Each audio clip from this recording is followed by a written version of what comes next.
So hi guys, today we'll see how to work with XML parsing in iOS Swift. Okay, so mainly we already discussed JSON parsing in the last session. JSON JSON parsing, how to read the data from JSON file. Okay, and we already discussed how to call the RESTful web service. Okay, so another popular data transfer is XML.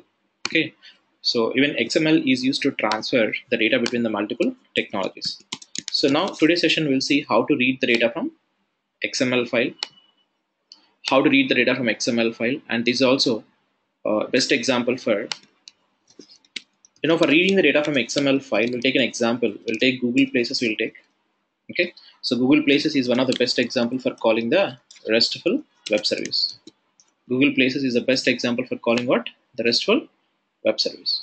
Okay. So now at a time we are discussing three things we are discussing at a time. That is how to call the RESTful web service, and Google Places concept, and the XML concept. Okay, how to read the data from the XML file. So here in iOS Swift, okay, so in iOS Swift, so we are having a class called NS XML parser is the class. By using this NS XML parser class, so this class will help you to read the data from the XML file. So what is the class name? NS XML parser is the class. By using this NS XML parser, so we can read the data from the XML file. So this NS XML parser is similar to the SAX parser. So we already discussed the SAX parser in our Android sessions. We already discussed this SAX parser. So this NS XML parser is internally what? A SAX parser. Okay. So just we'll discuss briefly what exactly SAX parser. I'm recalling. We already discussed in Android sessions. We already discussed. Just I'm recalling what exactly SAX parser. Okay. So SAX parser is a sequential execution, meaning line by line it will execute the data. SAX parser is what? It's a sequential execution, meaning line by line it will execute the data. When it is executing the data line by line, mainly this SAX parser contains three methods. Okay, so one is start element is one method. Start element is one method. Next, just I'm talking about the Android methods I'm calling now. So now let's see what is the Swift methods here. Start element, characters, and end element. Start element, characters, and end element. This is internally SAX parser contains. SAX parser contains mainly 5 methods. Start document. Let me write out the remaining 2 methods also. Let me list out the remaining 2 methods. What are the remaining 2 methods? One is start document is one method.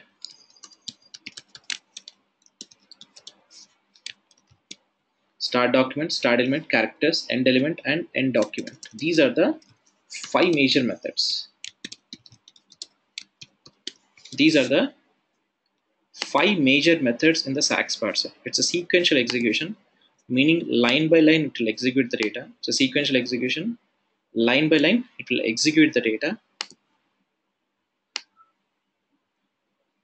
It's a sequential execution, meaning line by line it will execute the data.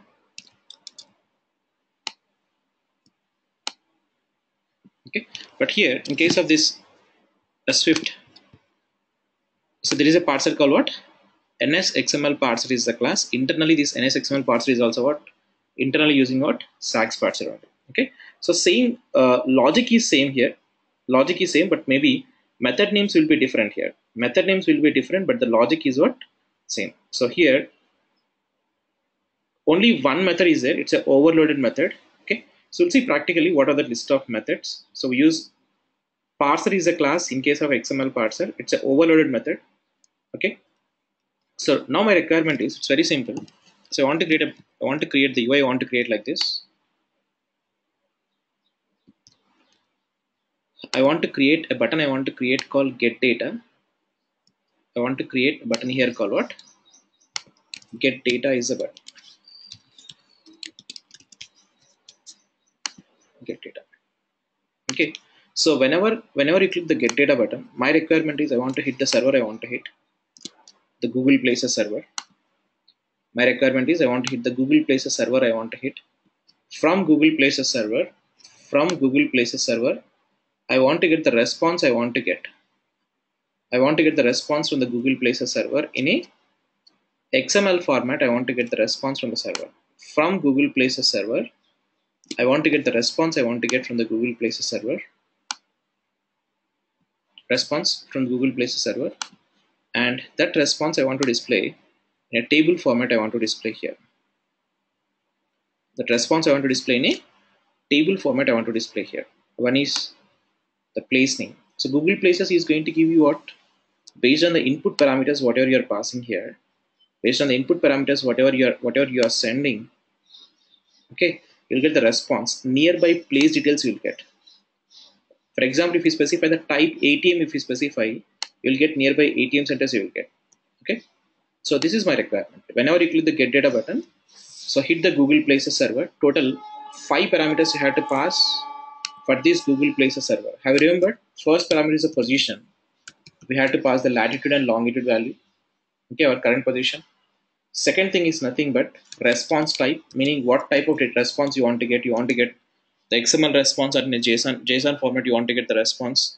So third parameter is nothing but, so we had to specify radius. You had to specify, I mean, you want to get nearby 500 meters information or 1000 or 1 kilometer information or 5 kilometers. So what is the radius? Within how much range you want to get the details? So radius you have to specify. Then after that we have to specify the type, like what kind of data you want to get. You want to get the ATMs, or you want to get the nearby restaurants, or you want to get the nearby pharmacy shops. So like what kind of information you want to get, you have to specify, and the type you have to specify. The last parameter is if you want to call the Google Places, if you want to call, we had to specify this API key, we had to specify. Okay, so these are the 5 input parameters we had to pass. Okay, so these are the 5 input parameters you had to pass. Okay, so from the Google Places server, you'll get the response. You'll get in which format? You'll get the response in a XML format. You'll get the response from the server. Now read that XML data. Read the XML data. Okay, and present the data in a table view format. Okay. Okay. Now first, what we'll do is whatever the URL you wants to call Google Places URL. Let's collect that Google Places URL and try to get all these parameters. What is your position, radius, so type, API key. First we'll get all these parameters we'll get, and we'll test in the browser, because RESTful web service, even you can test in the browser also, you can test. Okay, so test in the browser. If you are getting the response from the server, then we'll start our iOS application, will start to integrate into our code. Okay, if you want to call the Google Places server, first what we need? We need the RESTful web service URL. We need which URL you want to call. We have to specify the URL of that particular RESTful web service. Okay, let's get the RESTful web service URL. Simple, type here Google Places REST URL. So make a request in Google Places RESTful web service URL.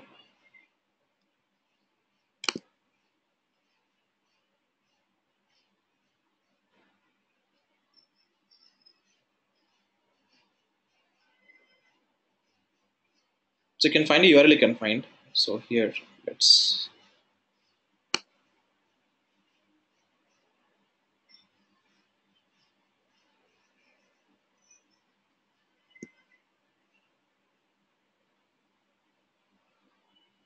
so let me check that URL.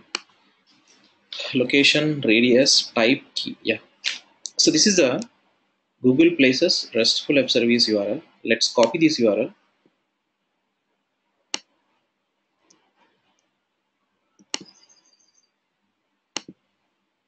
Okay, let's copy the URL. Specify here. This is the RESTful web service URL. Okay.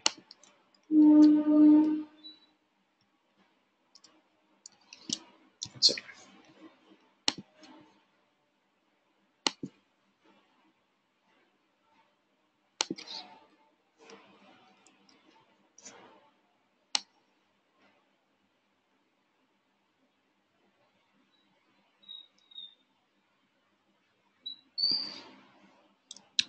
Let's copy it and specify here.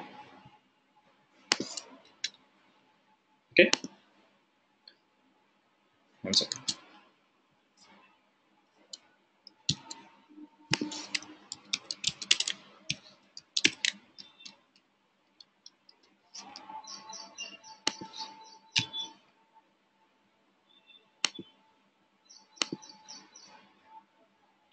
So this is a Google Places RESTful web service URL. So now here, this is the first parameter. We have to specify the position. We have to specify this location is equals to latitude and longitude is there, right? This is nothing but what we have to specify the position. This is the first parameter. Then after that, we have to specify the response type. Like you want to get the XML data you want to get or JSON data you want to get, what kind of data you want to get. We have to specify that one. We have to specify here the second parameter, response type. Okay, next radius. Like within how many meters information you want to get. You want to get nearby, but this radius you have to specify in meters. If you specify 500, you'll get nearby 500 meters information you'll get. Okay, like that. If you specify 1000, meaning 1 kilometer information. That is a is radius. What kind of information you want to get, that one I had to specify in the here type.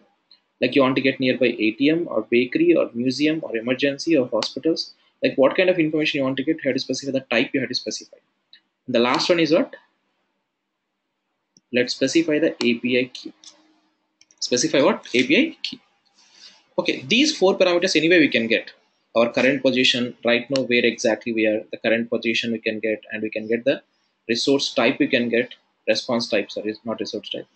And these also statically we can configure all these things. We can configure statically. We can configure all these four parameters except this API key. So this API key we had to get from the Google Places.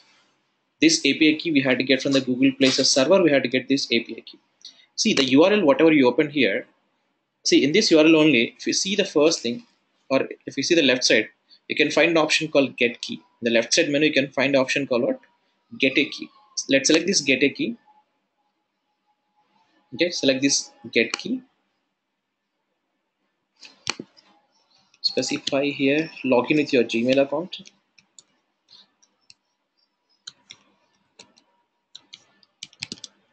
Log in with your Gmail account.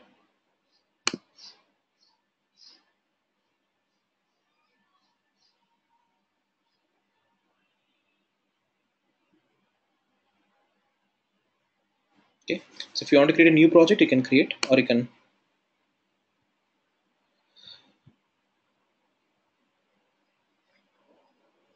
if you want, you can create a new project. You can create, or let's create a project. Continue.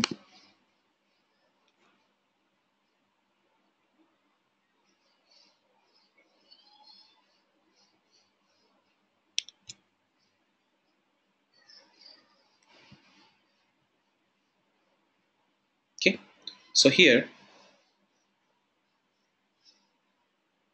so you don't need to specify anything here. Directly, you can select this continue button.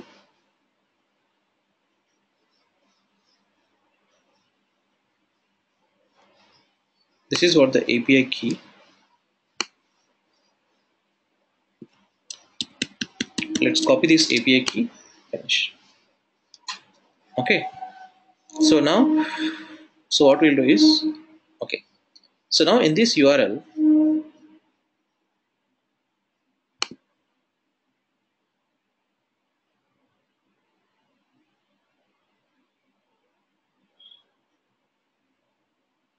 this Google Places RESTful App Service URL, we got the API key. We got this is the API key.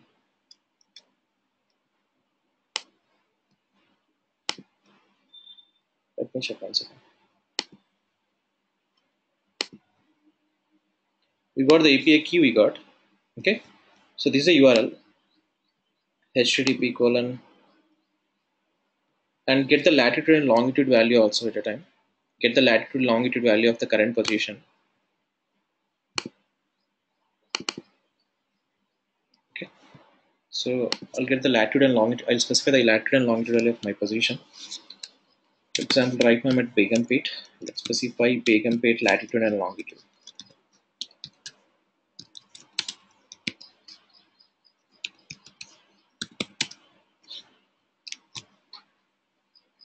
Okay.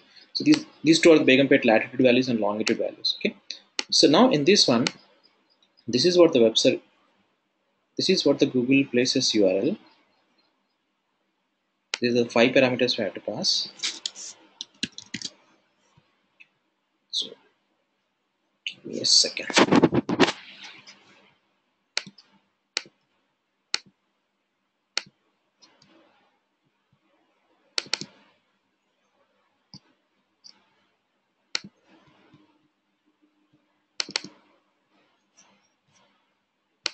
Okay, anyway, we are having the URL, the same URL. I mean, the previous class we discussed this one.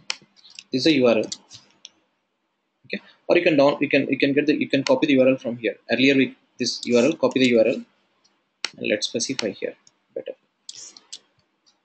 Okay, this is a URL, Google Places URL, nearby search. But in the last class we seen how to get the data in a JSON file. Now in place of JSON we had to specify XML. We had to specify we want to get the data in a XML format. We want to get the data. Okay.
So we specified all these parameters. We specified the current location we specified, and radius we specified. I want to get nearby 500 meters information.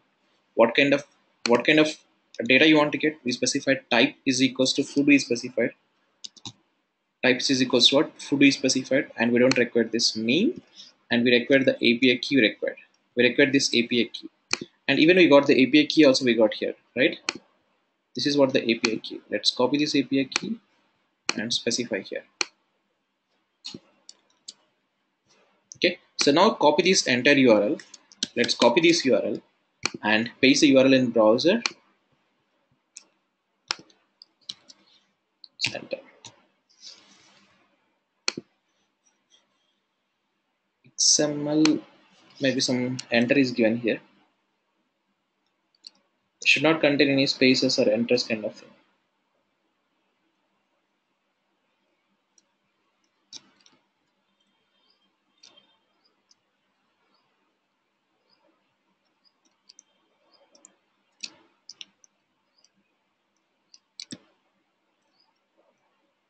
Basically, problem is it is telling like URL is not found. Why it is? Because after this key and everything we given one enter we given. That is the main problem. Enter means nothing but it will take the percentage of 20. It will take the special character. So now we remove that enter keyword. We removed. Okay. So now in the app we got the output we got Srirang, so nearby information we got. These are the nearby information we received. Which format we got the data? In a XML format we received the data. Okay, so here the main tag is nothing but this place search response is a tag name. What is the main tag? Place search response is a tag.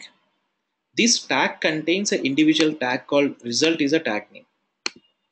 Main root tag is what? Place search response is a root tag.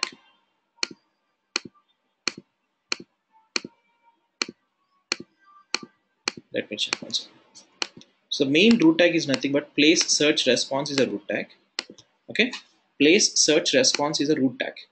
This root tag contains how many results are available. I mean how many places are available, nearby places. That response we got here. So maximum to show you 20 results. It will show you. Okay. So here once if you select this first result, we got the name we got. For example, Srirang. Okay, and its vicinity. Name and its vicinity, meaning address. Okay, so every tag, of course the tag contains a lot of other parameters like type, food, so it's latitude and longitude, meaning that place latitude and longitude values. Like we got a lot of information we got, but we don't require all this information. We required the name of the place we required and its vicinity, meaning address. We required only these two things only we required. Okay, so we tested the URL.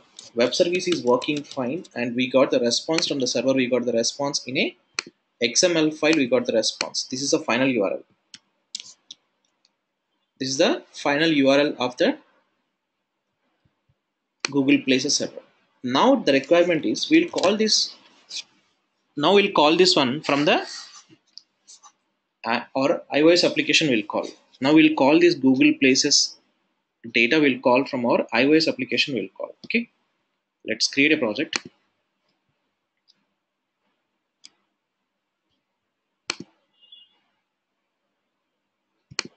This is my requirement. Hit the server, Google Places server, get the response and present the data in a table view component. So here, what is this UI component for presenting the data in this format?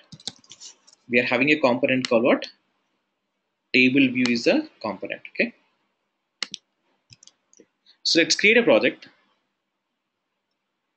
Create a new Xcode project. A single view application next. Specify the project name. Let us take my project name is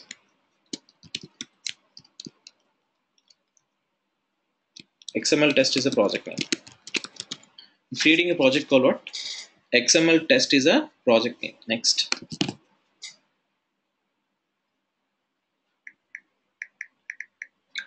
Okay. So let's specify the project location. On top of desktop iOS practice, in that folder we are creating a file we are creating.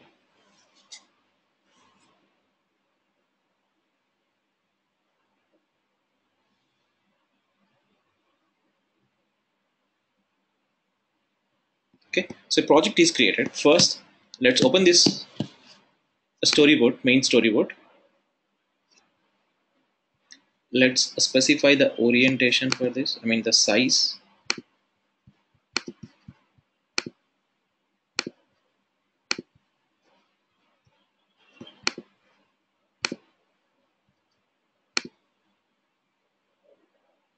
So I'm taking 4 inches. Okay, for iPhone 5.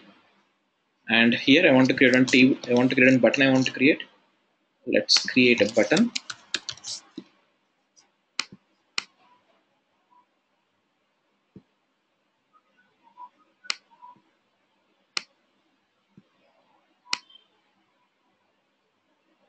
We create a button we created. Let's configure the click event for this. For example, get data.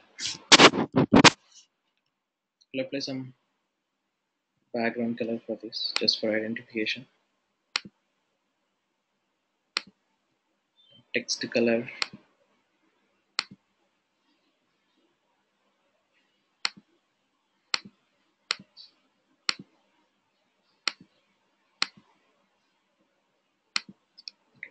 So we created a button we created called get data. So now below this get data button, so let's create one table view component. So let's create a table view UI table view controller. Let's create a table. So below this get data button, so we are creating what? One table view component we are taking. Okay, so now the requirement is what? Whenever user clicks the get data button, hit the server and get the response from the server. So let's configure the event for this get data button. So let's configure the event. So let's open this assistant inspector. Okay, so you got the Swift code as well as the UI part. Now let's configure the click event for this.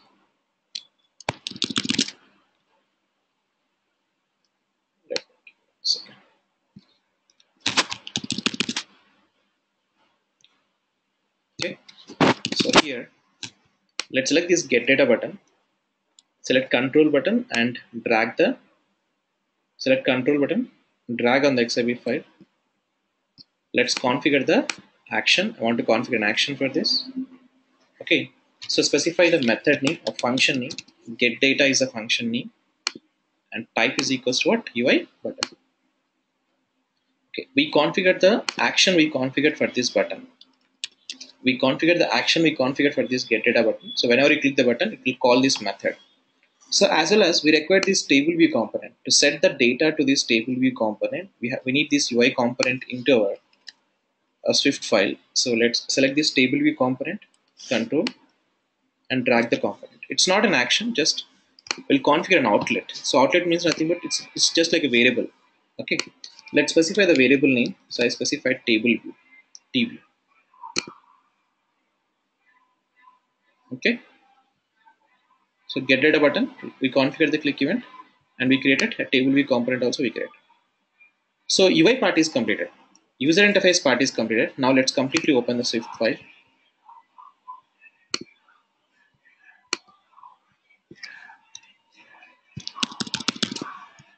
Okay, so now, so in this get data button, so whenever user clicks the get data button, we have to hit the server and get the response from the server.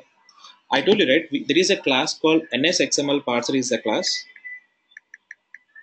NSXML parser is the class. By using this NSXML parser class, we can read the data from the XML file. We can read the data. So let's create an object for NSXML parser.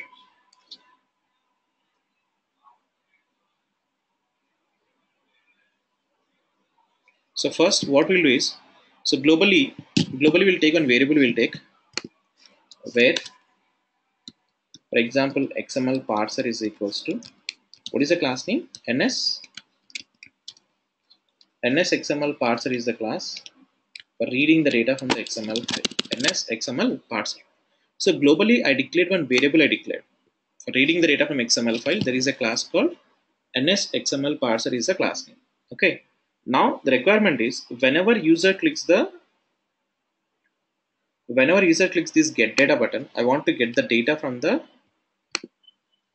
server. I want to get the data. So here, as well as what you'll do is, first let's declare one variable where URL is equals to, we already discussed, if you want to define a URL, there is a class called NSURL is the class name. What is the class name? NSURL is the class name.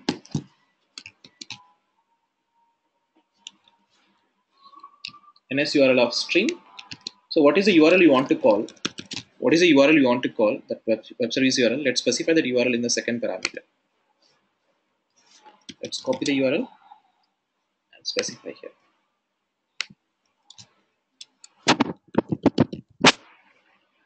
Okay, so we specified URL object we got.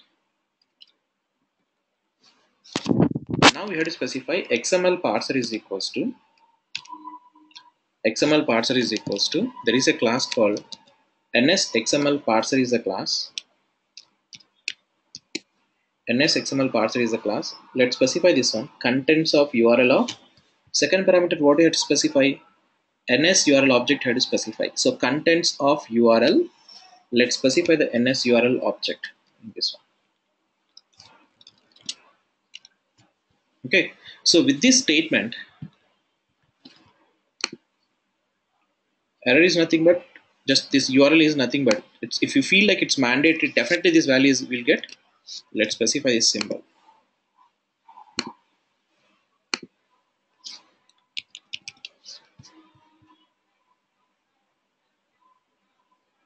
Okay, and even for this one also we have to specify this. It's nothing but if mandatory, if you get this field, then you have to specify that one. That's it. Okay, so with this statement, it will hit the URL. It will hit the URL. It will hit. Okay, it will hit the URL. You'll get the data you'll get from the server. You'll get the data from the server you'll get. For reading the data, it will call the URL. It will call the URL and it will get the data from the server. It will get the data. Okay. So if you want to read the data, I told you, right, it is having three methods. One is, these are the three major methods. One is start element, characters, and end element. These are the three major methods. Whenever it is reading the data from a tag, it is going to call start element method. Whenever it is reading the data value from a tag, it is going to call characters. Whenever it is reading the data from a closing tag, then it's going to call end element. Basically, it's a concurrent process. First, start element. When opening a tag, start element is going to call. Whenever it is reading the data from a tag, it is going to call characters. Whenever it is closing a tag, it is going to call end element method. So here, same like our default handler. In case of our Android, here we are having a class called default handler to read the data from the XML file. SAX parser is providing a supporting class called default handler for reading the data from the XML file. This default handler is having these methods. This default handler is having what? These 5 methods. But here, in case of iOS or Objective-C, So there is a same like our default handler. So here also we are having a class. We call as a delegate class. We call as what? It's a delegate class. We have to provide the implementation for the delegate class. The delegate class contains NSXML parser delegate is a class. NSXML parser delegate. In Swift, what is the class name? NSXML parser delegate is a class. This class contains that methods. NSXML parser delegate class contains that methods. So here in this class, so while you are creating a class, let's create a class child of UI view controller, comma NSXML parser delegate. NSXML parser delegate. Okay. So mainly this delegate class contains how many methods? A lot of other methods are there, but basically we require three methods. One is the start element, characters, and end element. So now let's see what are the methods in this NSXML parser delegate. Just select the command button and you can select that particular, select the command button. If you select this file, it is going to open the delegate class. It will open it. We can see the list of methods. So here parse is a method. See here, I told you that it's an overloaded method. One is taking did start element is one thing. So here there is a attribute, right? Did end element. Like this you can find did start element. You can find one thing.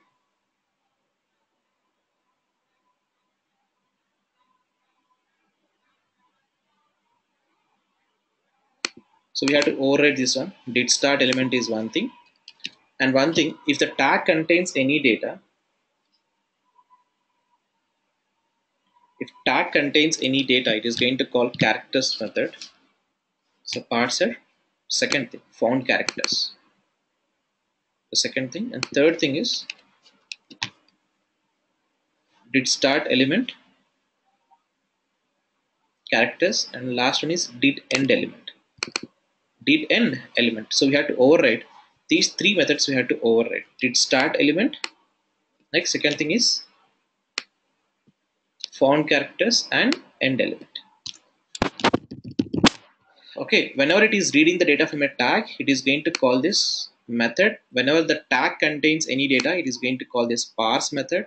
Whenever it's closing a tag, it is going to call this end element. But how to specify that one? For this XML parser, this is these methods are available in the current class. So that's why we have to specify here. There is an attribute XML parser dot, meaning we are specifying once if you receive the data, XML parser dot delegate is equals to, so we have to specify self. Self means like similar to this, meaning we are specifying boss after getting the data from the response from the server XML data, pass this data to these delegate methods. Pass this data to the delegate methods. These methods. These delegate methods did start element, found characters, and end element. Okay. Okay. Next. So now we have to write the logic in these methods. We have to write. So first, what we'll do is we specified delegate. We specified is equals to self. So it is going to call these methods. It's going to call. Now here, just what I'm doing is by using printf. First, we'll print the tag name. Will print. Okay. See, one of the input parameter for this one is what? Element name is one of the input parameter. One of the input parameter is what? Element name is one of the input parameter. Just what I'm doing is I'm printing that name of the element name. So first I'm checking myself whether it is properly reading or not. Element name, print element name,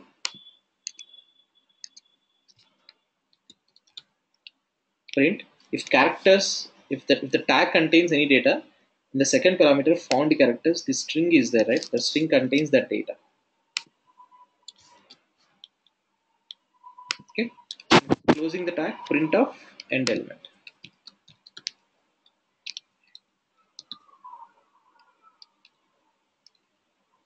Again the same thing, element name,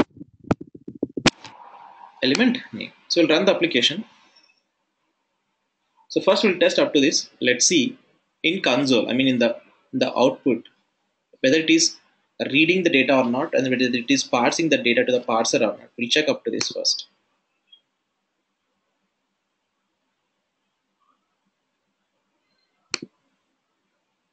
Give me a second.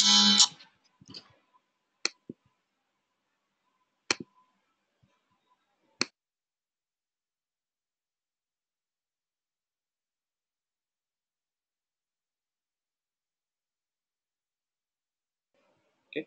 The simulator is starting. It will take some time to start. We'll see.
So here we got the output we got, but once if we select this get data button, so we are not getting the output, we are not getting.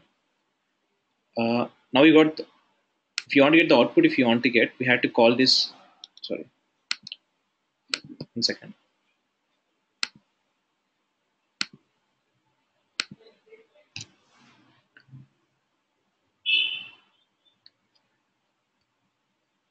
So once if you click this get data button, so we are not getting any output, we are not getting in the console, because we specified delegate, we specified, I mean the methods are declared in the current class, but if you want to read the data, so we had to specify, we had to call this method, we had to call this XML parser dot parse is the method. Without calling this parse method, it will not call the delegate methods, it will not call. So we forgot that one earlier. So let's call XML parser dot parse is a method.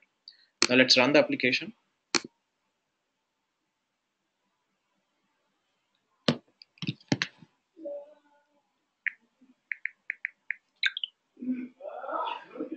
Okay. So once if we call the get data method, so you got the data, we got the response we got from the server now. From server, we got the response from the server. First it is going to call the start element method. First it's going to call the start element. So status is the tag name. OK is the characters. Again it's going to call the end element. So result is a tag name. After that name is a tag name. This is the characters and again end element. Start element, characters, end element. Start element, characters, end element. Start element, characters, end element. So like that it's going to call continuously. But we required, we don't require all these things, geometry, icon, location. We don't require all these things. We required only the place name and the vicinity. The place name and what? Vicinity. These two things only we required. These two things only what we required. So here, so in start element method, meaning in this start element parse method, if I'm writing here this element name dot equals this element name dot, checking for the method, there is a method called equals, is equals, like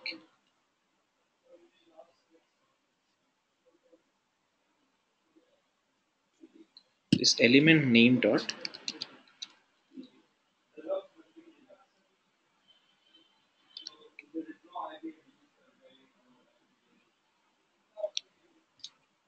element name, whether it's a string type, yes, string type,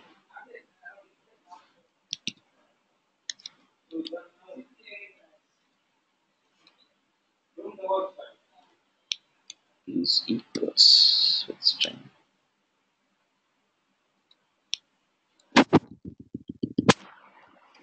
So give me a second.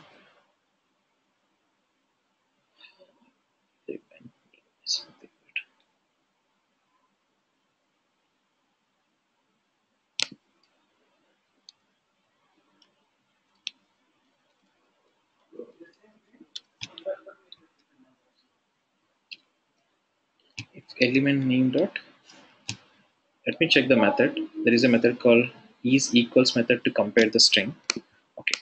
So what we'll do is we need a global variable. We need a global variable, string variable, to know that one. Right now it is reading the data from which tag it is reading the data.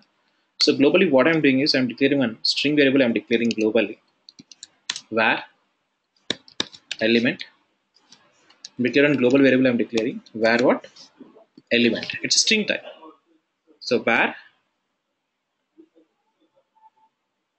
element is equals to, okay. So how will declare the string? Ns string. Okay.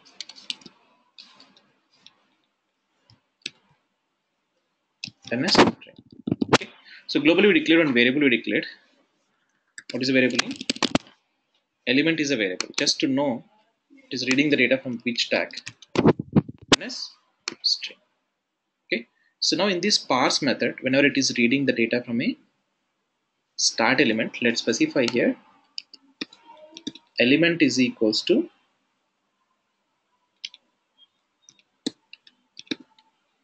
element is equals to element. Nothing. We are declaring a local variable. We are declaring into global variable. We are declaring.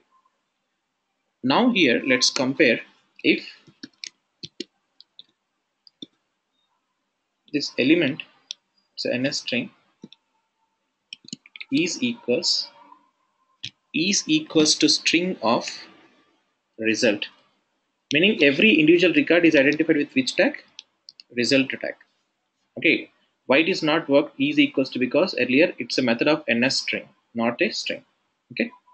If it is equals to result tag, if it is equals with tag result, meaning right now if it is reading the data from a result tag, it is reading the data. Okay. So here for storing the data into the key comma value pairs, for storing the data into key comma value pairs. So here in iOS Swift we are having a concept called dictionary is a concept.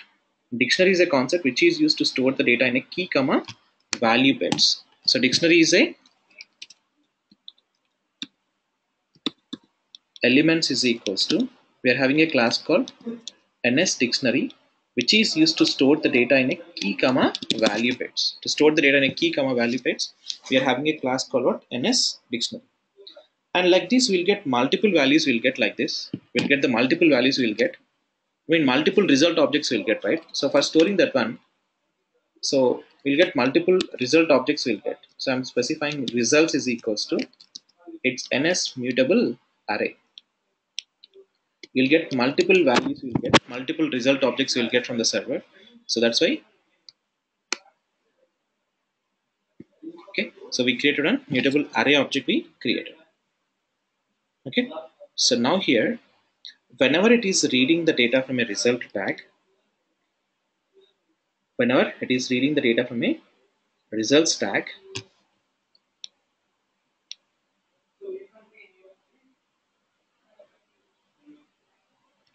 It's ns array object.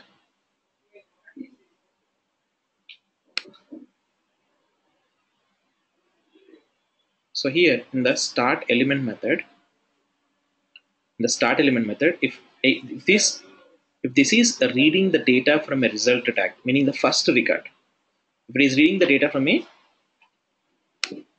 results tag, let's initialize this object. Elements object we already initialized, ns mutable array. Let's specify the default value. Elements is equals to initially empty. Initially what it is going to be empty. It's a key comma value page. So you specified one empty array we created first, empty key comma value. Okay, next. Just to initialize whenever it is reading the data from a result, meaning one new record is started. So okay, we initialize this dictionary we initialized. Okay, next, if it is reading the data from a particular tag, if tag contains any data, it is going to call this font characters method is going to call. So earlier, just for demonstration, we are printing in a log we are printing. Now I'm removing this. Okay, so now here this tag name, when we required only which tags, only name tag and the vicinity. If this tag name, I mean this element means nothing but what? The tag name. If this element dot is equals to string, whenever it is reading the data from a name tag,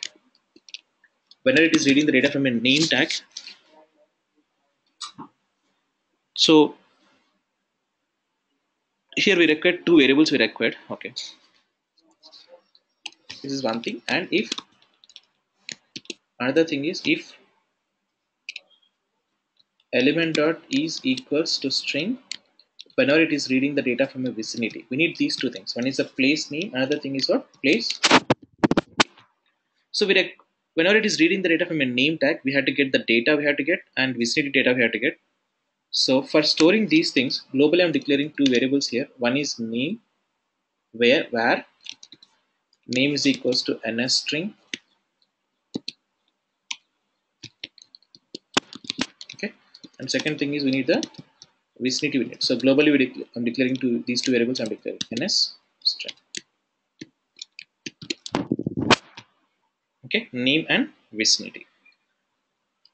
So here, whenever it is reading the data from a name tag and if the tag contains data, name is equals to string. Name is equals to what? String. You can specify like this: name dot append string of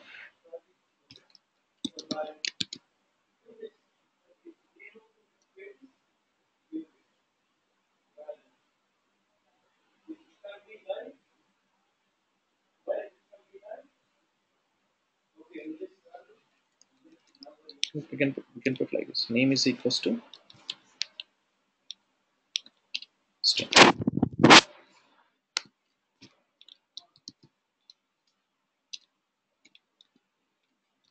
So here string means nothing but you'll get a value. What kind of value it is? It is a string type of value. But we'll do one thing. Here we specified it's a string we specified. But here globally these two variables, name and vicinity, we specified as a ns string. Let's make it as a string type, not the ns string.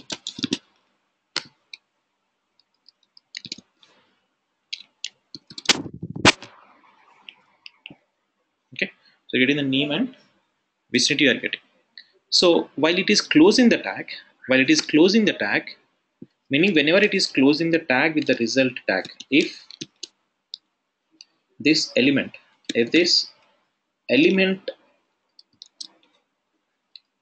element dot is equals to string, whenever it is closing the tag with the result, okay, then we created a dictionary, right? Here we created a dictionary. What is the dictionary name? Elements is a dictionary, and we initialize the objects also. We initialized initially. Every time we are initializing this object, whenever it is closing the tag with results, so this employee elements object dot,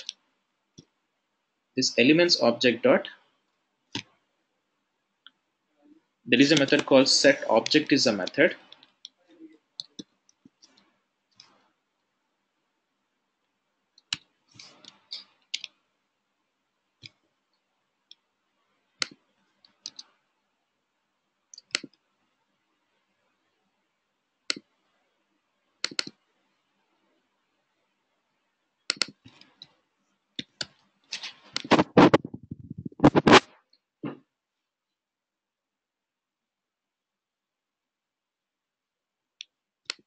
So here in end element, whenever it is closing the tag, elements object dot, what is the method name? Set object is the method, but let's see. Let's make it ns mutable dictionary.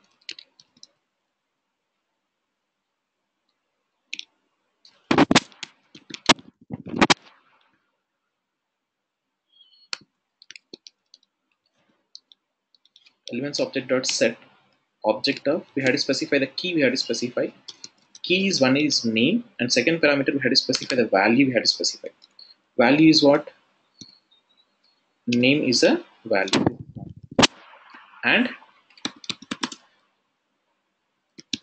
while it is closing the tag result tag, we had to set that name, we had to set to the elements object. This is one tag we are specifying, and one more thing is what, vicinity. Vicinity, let's specify the vicinity. Okay, so name and vicinity we specified, and this elements object we add to the array. So array means we specified result object, right? Multiple results. Results objects dot add object is a method. We had to specify this. Elements object we had to specify. It's very simple, boss. It's a sequential parser, one of a line by line execution. Based on the line type, it is going to call the particular method. Whenever it is opening a tag, it is going to call this start element method will call. Whenever it is opening a tag, it is going to call which method? This start element is going to call. In this start element, just we are checking whenever it is reading the data from a result tag, meaning one new record is started. Okay, we created a dictionary, we created called elements. Dictionary is nothing but to store a values in a key comma value pairs. We created an elements dictionary we created. Whenever it is reading the data name tag, that value we are setting to the name. Name is a global variable, string variable, and vicinity we are setting to the one more global variable, vicinity.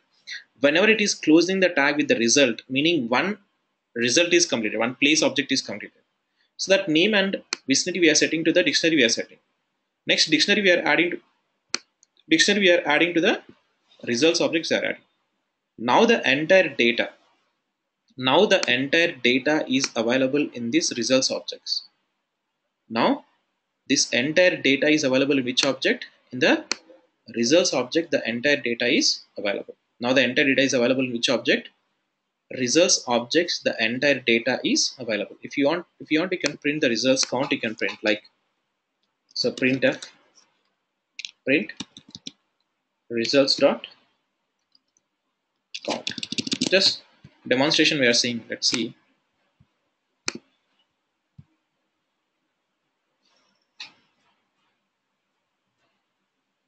So let's select this get data button.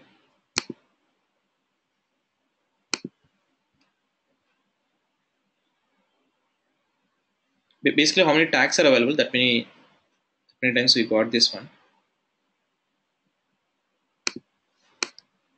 We should not place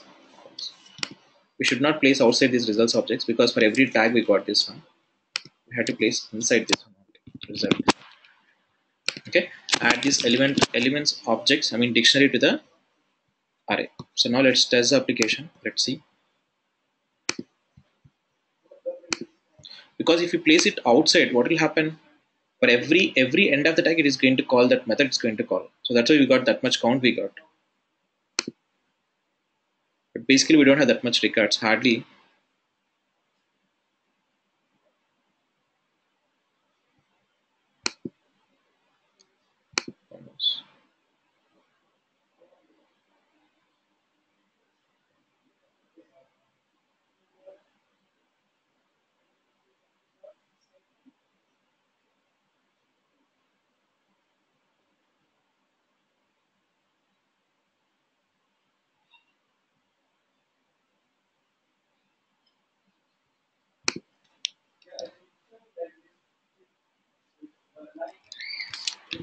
Results dot add objects of elements.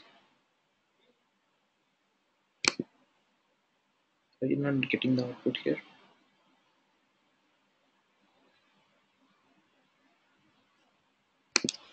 Let me check 1 minute.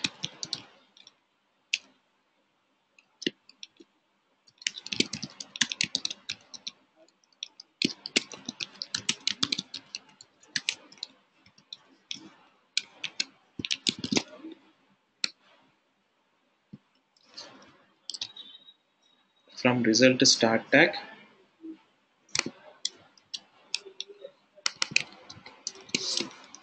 from result end tag.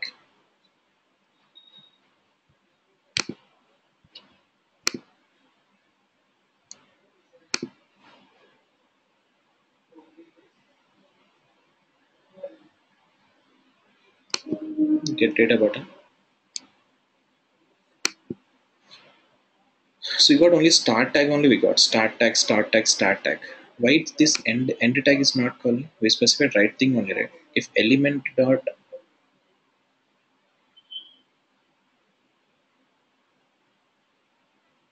result,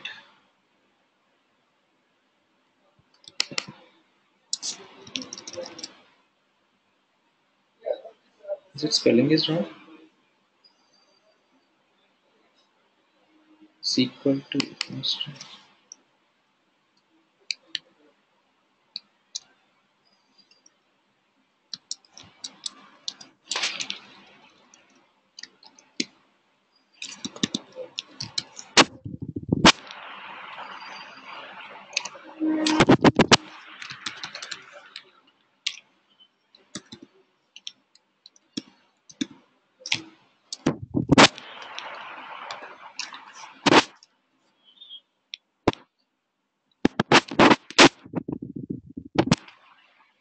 I think it is not entering into that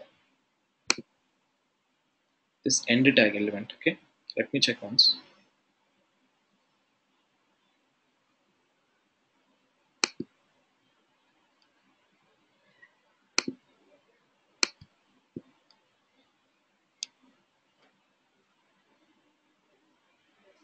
So from result start tag, name, vicinity, type. From result start tag only we are getting. We are not getting the end tag. Why you are not getting the end tag? So nowhere it is displaying at least that result tag. Reference, scope.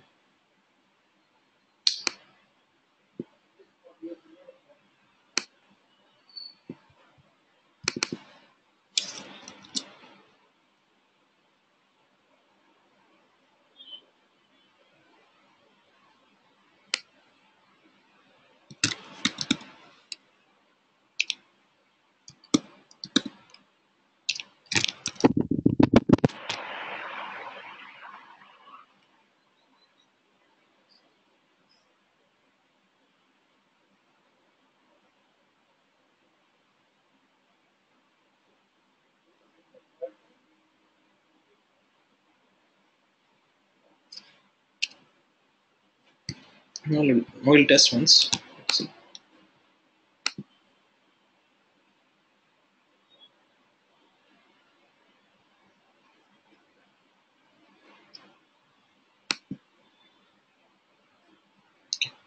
So now we got the right output we got.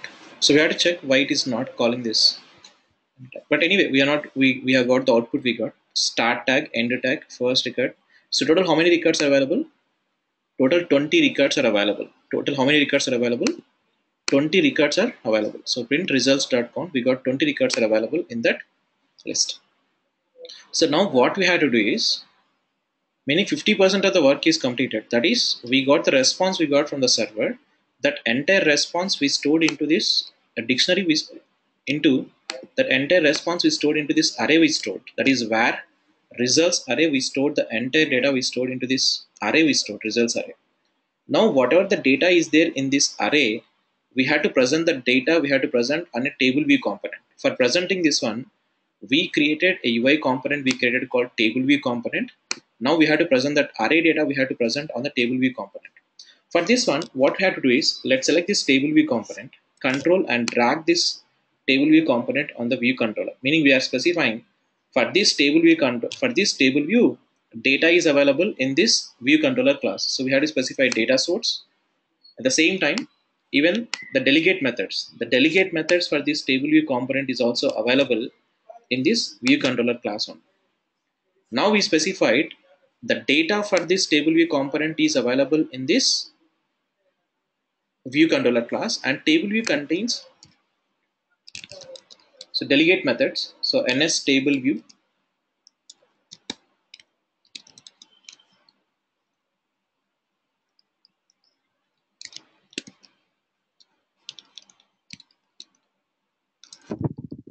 So here for presenting the data in a table view component, we had to override few methods. We had to override, that is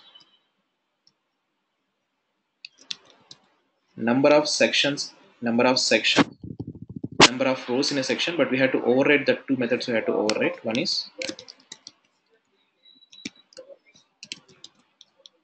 is table view data source is one class. We had to create a class with subtype of UI table view data source.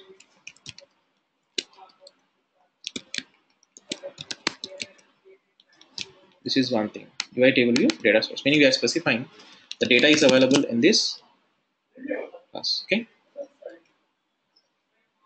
So this UI table view data source contains three methods. We have to override that methods. Number of rows in a section. Okay. By default, you will get one section. You will get. We had to override this one, number of rows in a section. And second thing is we had to override one more thing, that is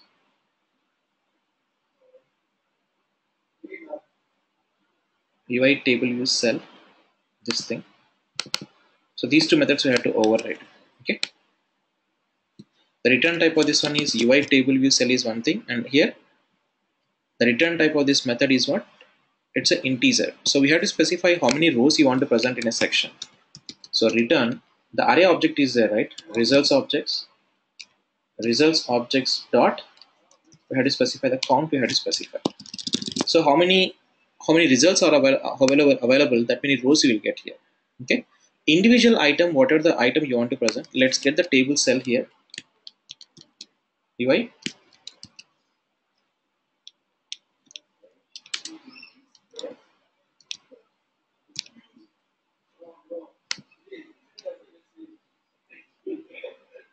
so UI, or let's take a var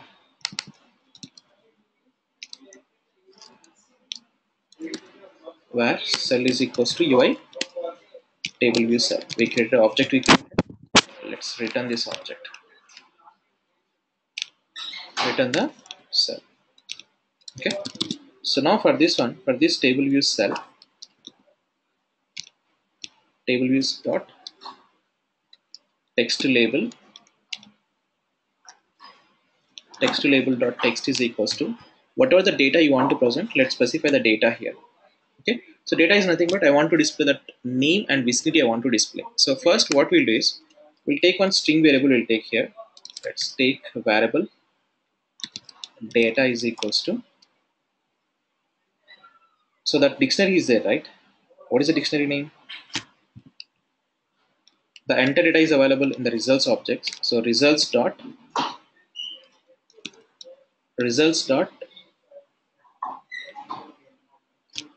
okay, there is some method is there by using index.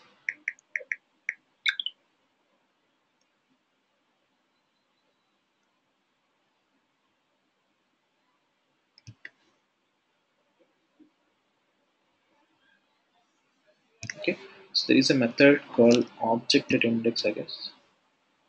Object at index of, we have to specify the position. We have to specify.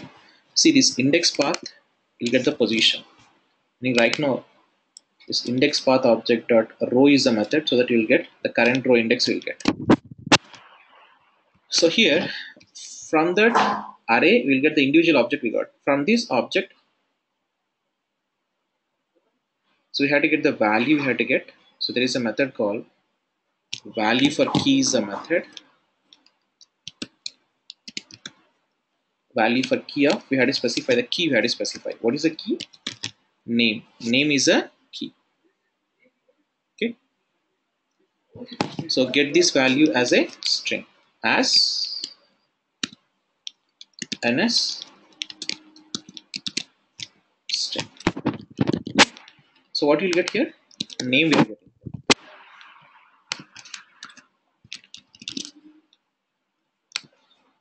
So you'll get the name you will get from the array, from the results array. We got the name we got here. So like this, you have to get what? Vicinity also we have to get. Post result objects dot. Let's specify vicinity. Okay. So you got the name and vicinity. This name and vicinity we have to set here. So text is equals to name plus want to give in a new line and the vicinity. Okay. Name and vicinity information we are setting to a text to be label we are setting, and we are returning that cell we are returning. Okay. It's mandatory. Specify this.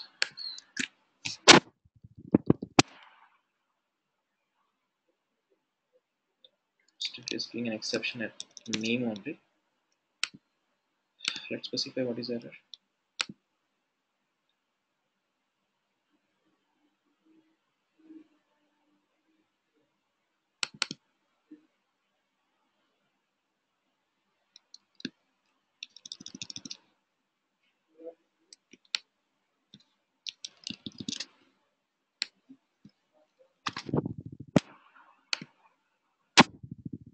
Okay. So we are setting that name and vicinity we are setting to the table view cell. But these methods is going to be called automatically. When the screen is started, automatically these two methods will call. But explicitly, if you want to call once again, see after this, after clicking on this get data button, what we have to do is table view dot. There is a method called table view dot reload data is a method. Once if we call the reload, again it is going to display the data on the table view component. So first only it is going to call these methods, table view methods it will call. But here at that time we don't have any values and all. We'll get empty will get. So that's why after clicking this get data button, again what we are doing is we are calling the reload data method. So once again it is going to display the value to display once again. Now let's check.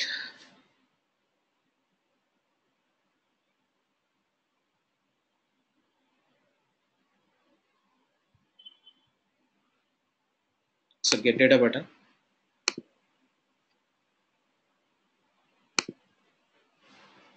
So displaying time only we are getting some exception we are getting. Unexpectedly found nil while unwrapping an optional value.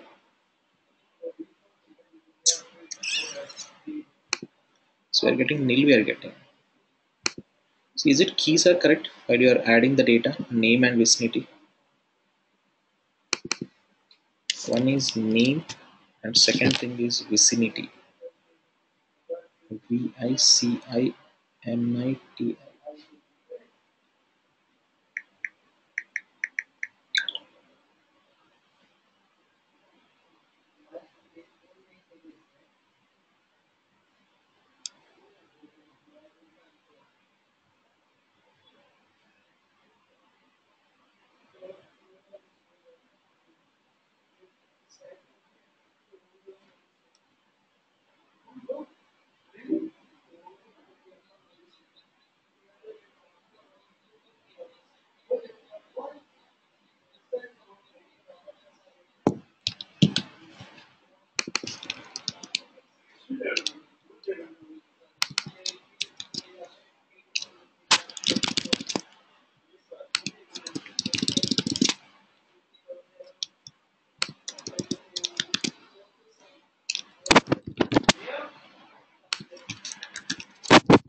Just we are converting that NS string object we are converting to string object.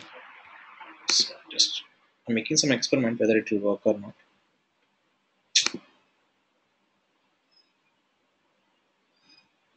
Replace it vicinity with string.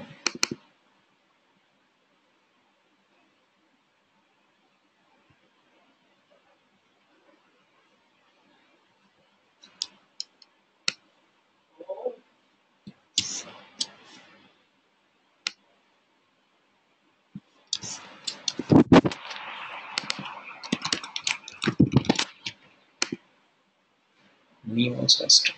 Let me check.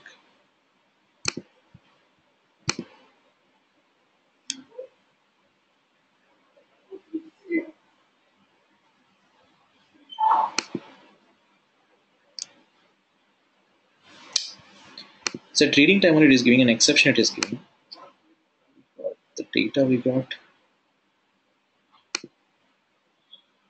Okay, so we'll do one thing.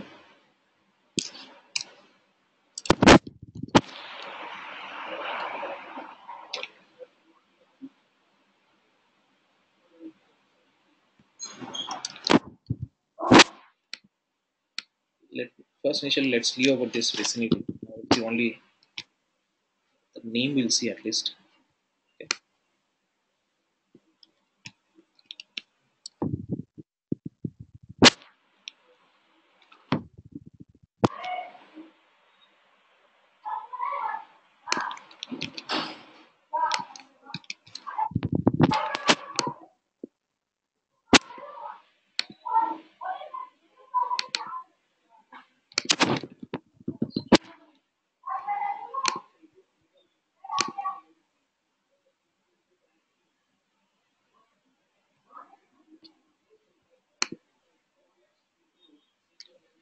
So it is giving some error. It is giving. Let's do one thing. We'll see this displaying part. We'll see. At least practice up to this. We are getting,